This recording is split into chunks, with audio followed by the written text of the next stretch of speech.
Thomas Kellerman thought he was living the perfect fairy tale moment until Pope Leo XIV's voice shattered his wedding ceremony with a single, thunderous word that would expose secrets he'd buried for 20 years. The word "stop" echoed through St. Peter's Basilica like a gunshot, freezing 300 guests mid-breath and turning what should have been the happiest moment of Thomas's life into his worst nightmare. Sophia Benedetti, radiant in her grandmother's ivory lace gown, turned from her groom to stare at the figure emerging from the shadows near the altar's edge. Her bouquet of white peonies trembled in her hands as she tried to process what was happening. The celebrant priest, Father Castellano, stood with his mouth half open, the sacred vows dying on his lips. Thomas felt his legs weaken beneath him as ice flooded his veins. The papal ring caught the morning light streaming through the ancient, stained glass as Pope Leo XIV stepped forward, his weathered face grave with an authority that made Thomas's blood turn to water. The pontiff's recent bout with pneumonia had left him gaunt, but his dark eyes burned with an intensity that seemed to pierce straight through on Thomas's carefully constructed facade. "Your Holiness," Father Castellano stammered, bowing quickly. We were not expecting silence." The Pope's voice was quieter now, but it carried the weight of absolute divine authority. His gaze never left Thomas's face, studying him with the precision of a man who had spent decades reading the souls of the faithful and the faithless alike. "There is something here that requires ... immediate attention." Sophia's confusion was palpable as she looked between her groom and the Pope. "Thomas." Her voice was barely a whisper, but in the cathedral's perfect acoustics, everyone heard the uncertainty creeping into her tone like poison through clear water. Thomas swallowed hard, tasting copper fear on his tongue. His collar felt like a noose, as sweat beaded along his hairline despite the cool Roman morning. The congregation behind them had fallen into that particular kind of silence that only comes when something sacred is being violated. He could feel 300 pairs of eyes boring into his back, waiting for an explanation he couldn't give without destroying everything he'd built. Pope Leo XIV took another step closer, his papal robes rustling against the marble floor like whispered judgments. "Before these vows are spoken," he said, his voice carrying to every corner of the basilica, "there must be complete honesty about who stands before this altar."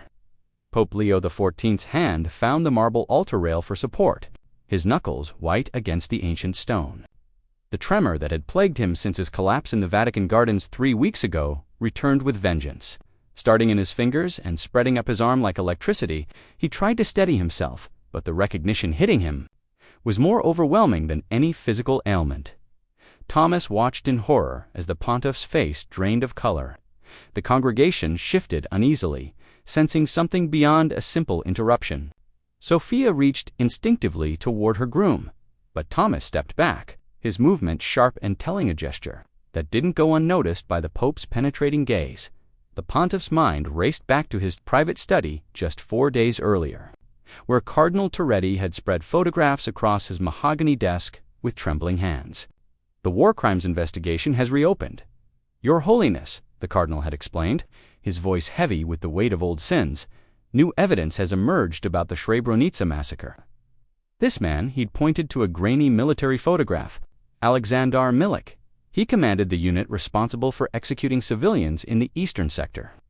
At the time, Pope Leo XIV had studied the photograph with clinical detachment, filing the angular features and distinctive cleft chin away. In his memory, alongside countless other faces of human evil he'd encountered during his decades of service, the man in the photo had been younger then, harder, wearing the uniform of a paramilitary unit that had become synonymous with ethnic cleansing. Now, staring at the groom before him, those same features stared back with desperate clarity, softened by 20 years of careful reinvention but unmistakably identical. "Your Holiness, are you well?" Father Castellano stepped forward, genuine concern replacing his earlier confusion. The Pope's breathing had become labored, his usually commanding presence wavering like a candle in wind. "I am." Pope Leo XIV paused, his voice catching as another wave of recognition crashed over him. He looked again at Thomas No, at Alexander, and saw the terror reflected in the young man's eyes. The groom knew that he knew. "I am perfectly capable of continuing, But he wasn't. The weight of what he was seeing pressed against his chest like a stone. This wasn't just about a war criminal hiding in plain sight.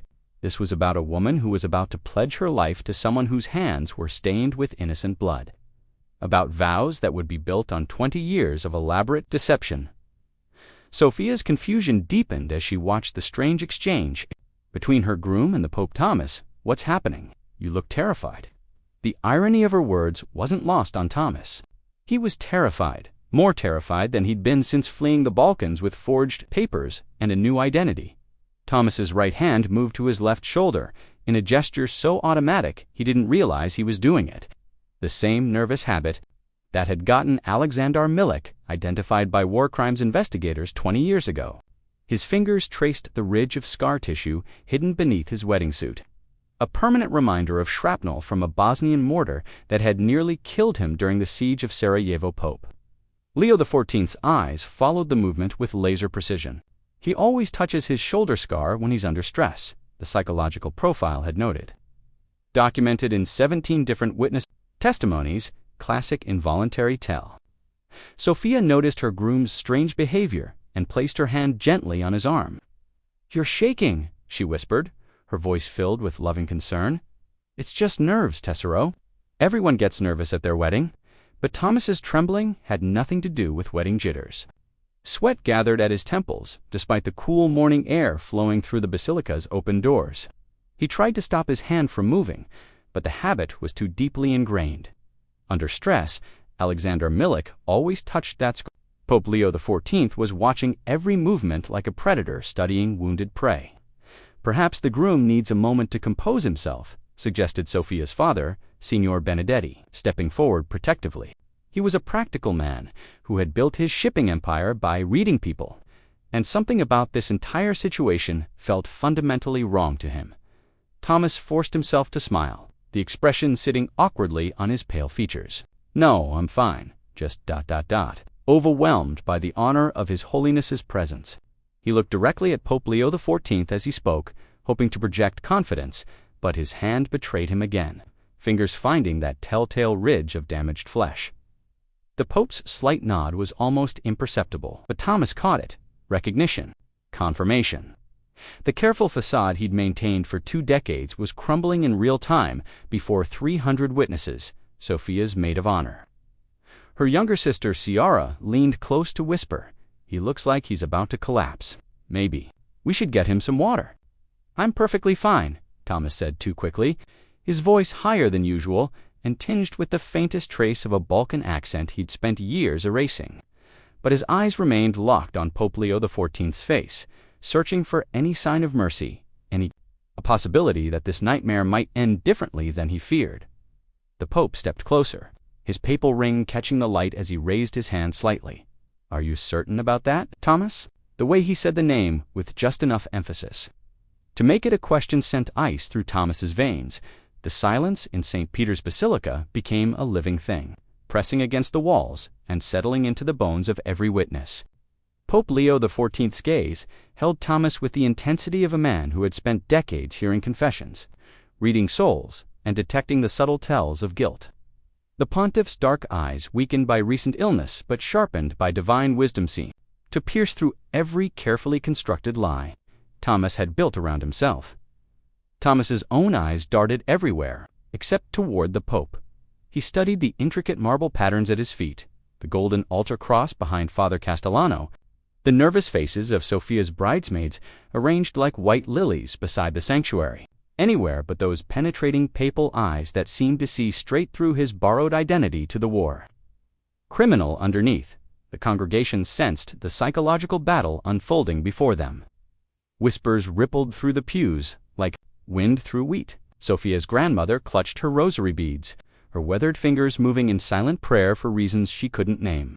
The wedding photographer, confused by the unexpected drama, lowered his camera, unsure whether to capture this moment or respect its gravity.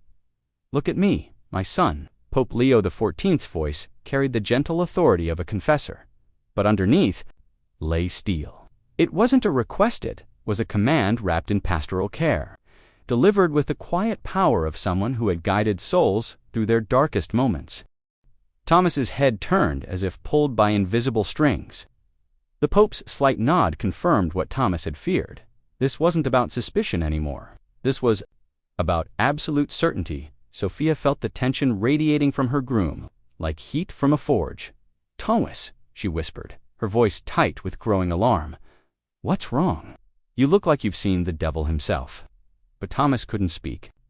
Under Pope Leo XIV's unwavering stare, his throat had closed completely. Who had charmed her family with stories of his humanitarian work in Eastern Europe, who had convinced everyone he was Thomas Kellerman, aid worker and peacemaker, that man was dissolving. Sometimes, my beloved children, God places us in moments where truth must be spoken, regardless of the consequences. His voice carried to every corner of the cathedral. Thomas's legs felt like water. He gripped the altar rail to keep from swaying. But even that small movement seemed to confirm something terrible in the Pope's mind.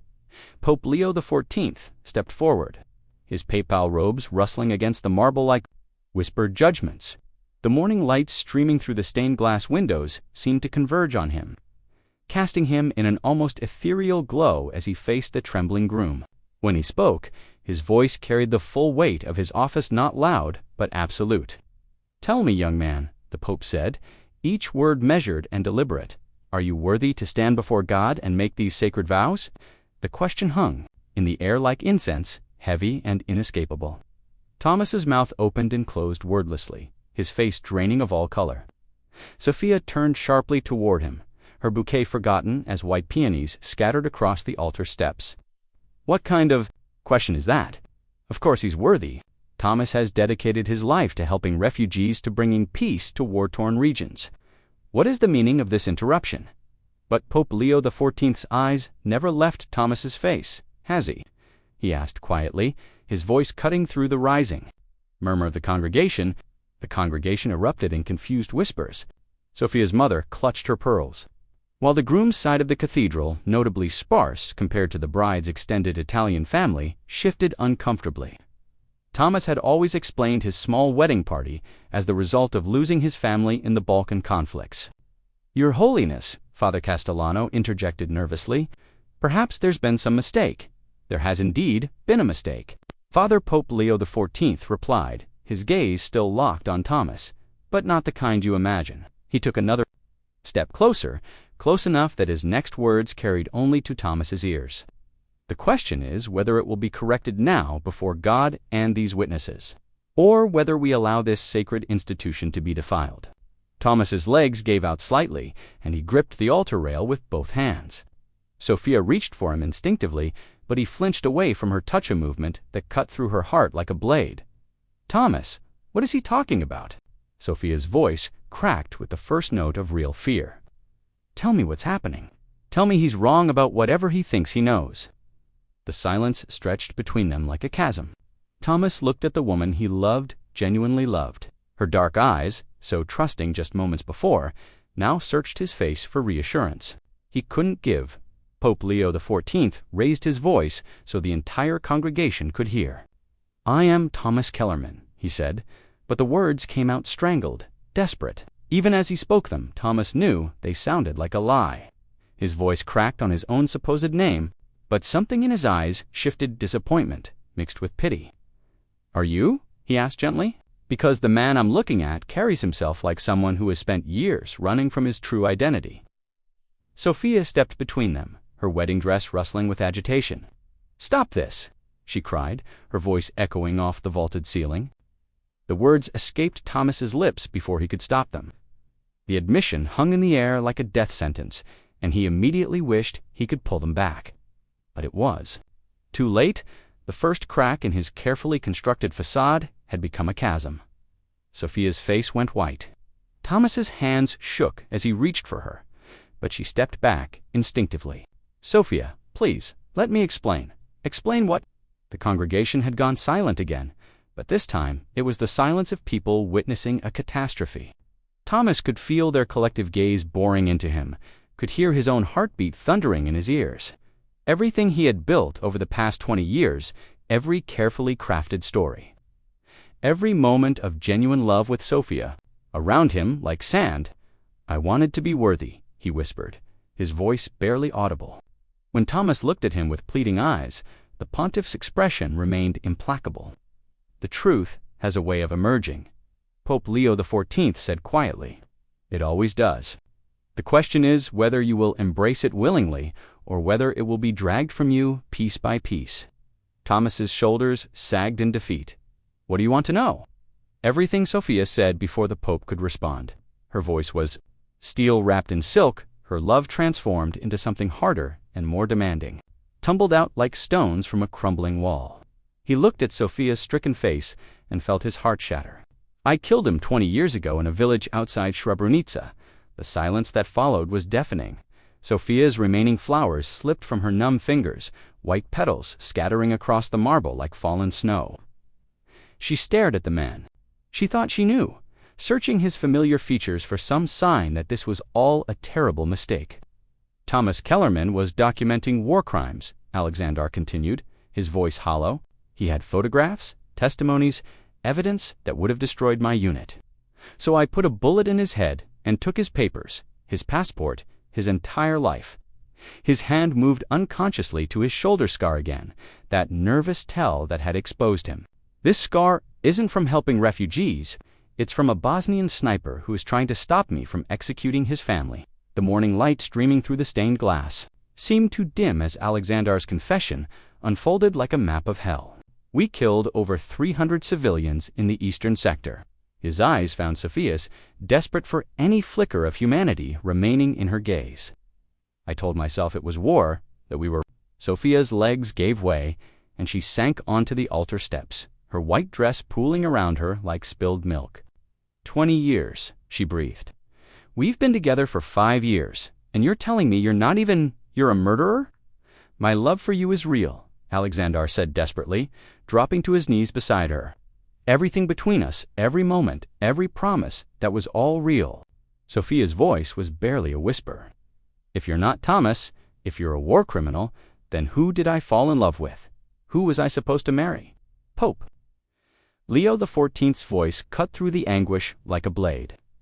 "That, my child, is an excellent question, because the man calling himself Alexander Milik isn't finished confessing his sins." Alexander's blood turned to ice. Judgment as he spoke to the frozen congregation: genocide, crimes against humanity, and the systematic murder of children. She scrambled backward on the altar steps, her wedding dress trailing. Behind her, as she put distance between herself and the man she no longer recognized, children. Alexander's face crumpled as his darkest secret was laid bare before God and witnesses. "Sophia, please. The youngest victim was 7 years old," Pope Leo XIV continued relentlessly. "A little girl named Amira, who was clutching a doll when your unit found her hiding in a storage shed." His voice carried the authority of someone who had read every page of the tribunal's evidence. "The witnesses described how you personally ordered her execution when she wouldn't stop crying for her mother." The congregation erupted in horrified murmurs. Sophia's father stepped protectively in front of his family, his face dark with rage and revulsion. "You brought a child killer into our family, into our home. You let him near my granddaughter." Alex remained on his knees, broken. "I was different then. I was a monster, consumed by hatred and rage. But when I met Sophia," his voice caught, "when I fell in love with her, I tried to become the man Thomas Kellerman was supposed to be. I dedicated my life to helping refugees, to making amends." Amends. Sophia's voice rose to a shriek. "You think working with refugees makes up for murdering children? You think loving me erases the blood on your hands?" "The tribunal has been searching for you for 2 decades, Pope Leo XIV said quietly. "Your commanding officers were captured and convicted, but you vanished, until now." His dark eyes bored into Alexander's soul. "Did you really think you could build a life on such a foundation of innocent blood?" Alexander looked up at the pontiff with hollow eyes. I hoped that God might forgive me if I spent the rest of my life trying to save the people I once destroyed." "God's forgiveness is infinite," Pope Leo XIV replied, his voice gentler but still implacable. "But justice demands its due, and this woman deserves to know exactly who she was about to promise her life to." Sophia stood slowly, her white dress now stained with tears and scattered petals. "I can't, I can't even look at you." Sophia sat motionless on the altar steps, her grandmother's ivory-silk wedding dress now stained with tears and scattered petals. The woman who had awakened that morning as a radiant bride was disappearing before everyone's eyes, replaced by someone hollow and lost. Her dark eyes stared at Alexander, as if seeing a stranger witch. She realized with crushing clarity she was 5 years, she whispered, her voice echoing in the cathedral's vast silence. 5 years of lies, every kiss, every I love you, every promise you made, all of it built on the blood of children. Her hands trembled as she removed her engagement ring, the diamond catching the morning light one last time before she hurled it across the marble floor. It skittered into the shadows like a fallen star. Alexander reached toward her desperately. "Sophia, my love for you was never a lie. Don't." The word exploded from her lips like a gunshot. "Don't call me that. Don't you dare use words of love. When your hands are stained with innocent blood." She struggled to her feet, her wedding dress hampering her movements. "I don't even know what to call you anymore, Thomas. Alexander. Or is that another lie, too?" The congregation watched in stunned silence as Sophia's family moved to surround her protectively, her mother, tears streaming down her cheeks, wrapped a shawl around her daughter's shoulders. Her father's face was stone, his hands clenched into fists at his sides. "How could I have been so blind?" Sophia continued, her voice rising with each word. "The way you never talked about your childhood. How you flinched whenever children cried. How you couldn't watch war movies without leaving the room. I thought you were traumatized by what you'd witnessed, not by what you'd done." Chiara, her sister and maid of honor, stepped forward with tears in her eyes. "We trusted you," she said, her voice shaking with betrayal. "We welcomed you into our family. Sophia defended you when Papa worried about your mysterious past." Alexander's face crumpled. "I wanted to tell her so many times, but you didn't," Sophia cut him off. "For 5 years, you looked me in the eyes and lied. You let me plan our future together, knowing it was all built on mass graves." She turned to face him fully, and the pain in her eyes was devastating. "Did you ever love me, or was I just your perfect cover story? The innocent Italian girl who would make everyone believe you were reformed?" The question hung between them. Like a blade, Alexander opened his mouth to answer, but Sophia held up her hand. "I don't think I can believe anything you say anymore." Alexander slowly rose from his knees, his movements heavy with defeat and newfound resolve. When he spoke, his voice carried a gravity that hadn't been there before, the weight of a man who had finally stopped running from himself and his crimes. "You're right, Sophia. You're right about everything." He looked directly at her, no longer the desperate, cornered war criminal, but someone who had found something worth more than his: freedom. "I've spent 20 years living a lie, and I can't ask you to build a life on that foundation of blood and deception." Pope Leo XIV watched with the keen attention of a shepherd, recognizing the first stirrings of genuine repentance. The pontiff remained silent, letting Alexander find his own path to accountability. "Before I came here today," Alexander continued, his voice steady despite the tears streaming down his face, "I contacted the International Criminal Tribunal. I told them everything about the massacres, about Thomas Kellerman's murder, about where I've been hiding for 20 years. The congregation stirred at this revelation, but Alexander's eyes never left Sophia's face. "I'm surrendering myself after this is finished." Sophia's breath caught. "You're confessing." "I've already confessed. The tribunal investigators are waiting outside the basilica." Alexander's smile was heartbreaking in its sadness. "I couldn't marry you while carrying these secrets. You deserve so much better than a life built on mass graves and stolen identities." Sophia's father stepped forward, his anger tempered by confusion. "Then why? Why come here at all? Why put my daughter through this public humiliation?" Alexander's voice broke slightly. "Because I had to give her the choice. I couldn't disappear into prison without letting her know the truth about who I really am." He turned back to Sophia, his love for her written across every line of his face despite the horror of his confession. "I know I don't deserve forgiveness. I know I've destroyed everything good between us. But I needed you to understand that my love for you, the only real thing in my fabricated life, changed me." Pope Leo XIV stepped closer, his voice gentle but firm. "What do you intend to do now, my son?" "I'll serve whatever sentence they give me," Alexander said without hesitation. life imprisonment, execution whatever justice demands. And if I live long enough to be released, I want to dedicate whatever years remain to serving the families of my victims." He looked at the Pope with something approaching peace. "I want to earn the right to be the man Sophia believed I was." Sophia stood frozen, her heart warring between the devastation of betrayal and something else, something that recognized the genuine transformation she was witnessing. "Is redemption possible for someone like me?" Alexander asked quietly. Sophia stood at the crossroads of her soul, feeling the weight of 300 pairs of eyes watching her make the most impossible decision of her life. The silence in St. Peter's Basilica was profound, broken only by the distant sound of Roman traffic beyond the ancient walls.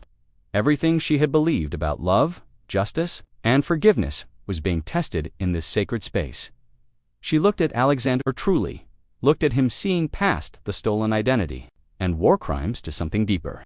In his eyes, she found the same man who had stayed up all night when she had pneumonia, who remembered exactly how she took her coffee, who cried during the endings of old movies, the man who had taught her to see beauty in broken Roman statues, saying they were more interesting for their cracks and imperfections. "You're a killer and a liar," she said quietly, her voice carrying clearly in the cathedral's perfect acoustics.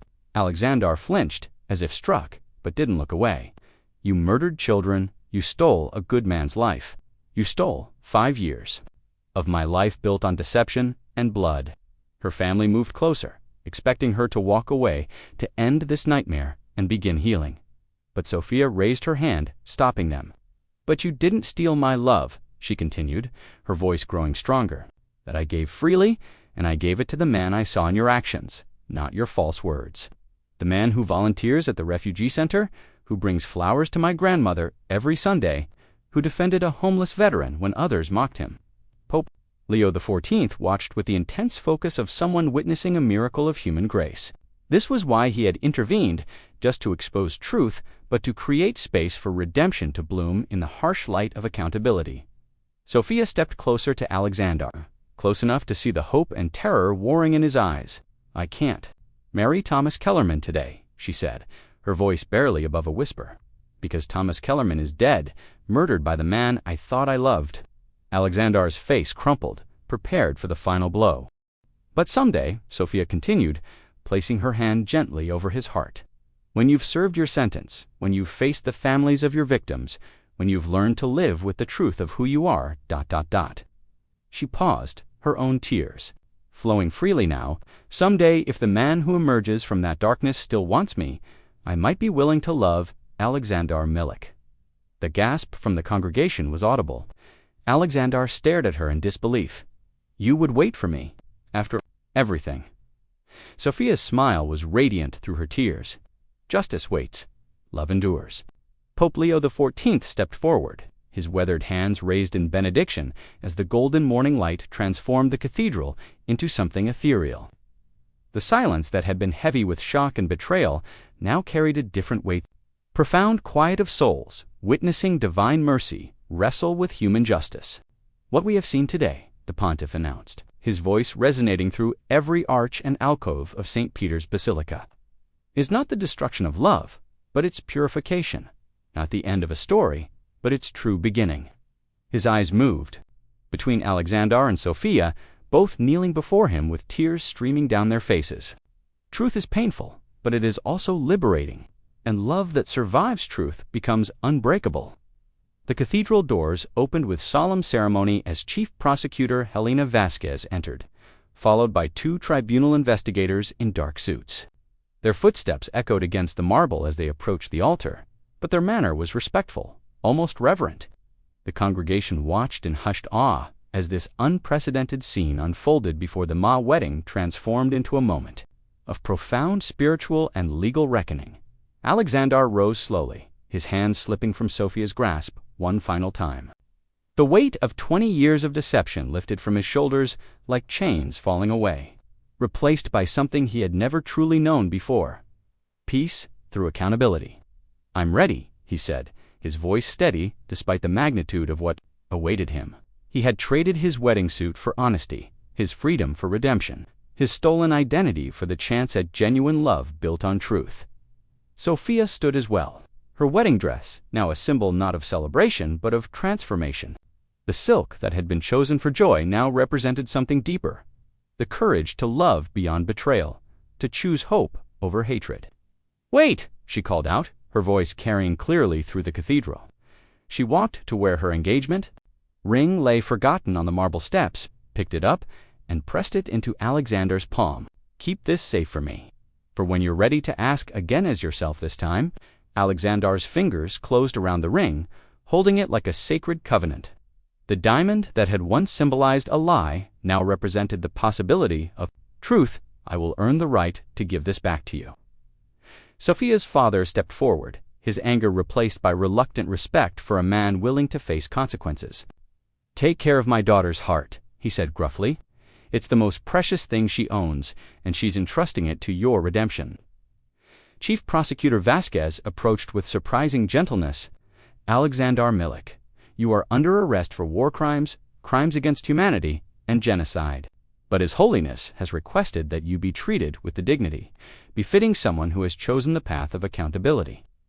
As the investigators flanked Alexander, Pope Leo XIV raised his hand one final time. "Before you go, my son, receive this blessing." He placed his hands on Alexander's head, speaking words that seemed to flow directly from heaven. "May your imprisonment become your liberation. May your penance become your peace. And may justice serve as the foundation for your redemption." The procession that left the cathedral was unlike any wedding party in history. Alexander walked with quiet dignity between his escorts, while Sophia followed at a distance, surrounded by her confused but supportive family. The congregation filed out in stunned silence, each person carrying the weight of what they had witnessed: a love story that had been shattered, only to be rebuilt on an unshakable foundation of truth. Years passed like seasons of growth and painful healing. Alexander served his sentence with exemplary behavior, spending his time in prison studying theology and victim advocacy. He wrote letters to Sophia every week, each one signed with his real name, each one more honest than anything he had ever written as Thomas Kellerman. Sophia waited, not passively, but actively, choosing love over bitterness, hope over despair. She worked with refugee organizations, keeping alive the good parts of the man she loved, while never forgetting the horror of his crimes. When Alexander was finally released, he found Sophia waiting outside the prison gates, older and marked by time, but with the same radiant smile that had captured his heart in a Roman cafe years before. They returned to the Vatican together, to the same Pope who had shattered their false beginning to make room for their true one in the Vatican gardens. Surrounded by ancient olive trees and the soft scent of Roman roses, Pope Leo XIV performed their wedding ceremony. This time, there were no secrets, no stolen identities, no hidden crimes, only to souls who had been tested by fire and emerged refined like gold. The guest list was small but meaningful: Sophia's family, who had learned to forgive; Chief Prosecutor Vasquez, who had become Alexander's advocate for restorative justice; and several families of his victims who had chosen reconciliation over revenge. Alexander Milik, the Pope, said, as the afternoon sun painted everything in golden light, "Do you take Sophia Benedetti to be your wife, in truth and in accountability, for all the days of your life?" "I do," Alexander replied, and this time the words carried the full weight of an honest heart that had faced its darkest truths when they kissed as husband and wife. The bells of St. Peter's rang out across Rome, celebrating not just a marriage, but the triumph of truth over deception, of justice over impunity, of redemption over despair.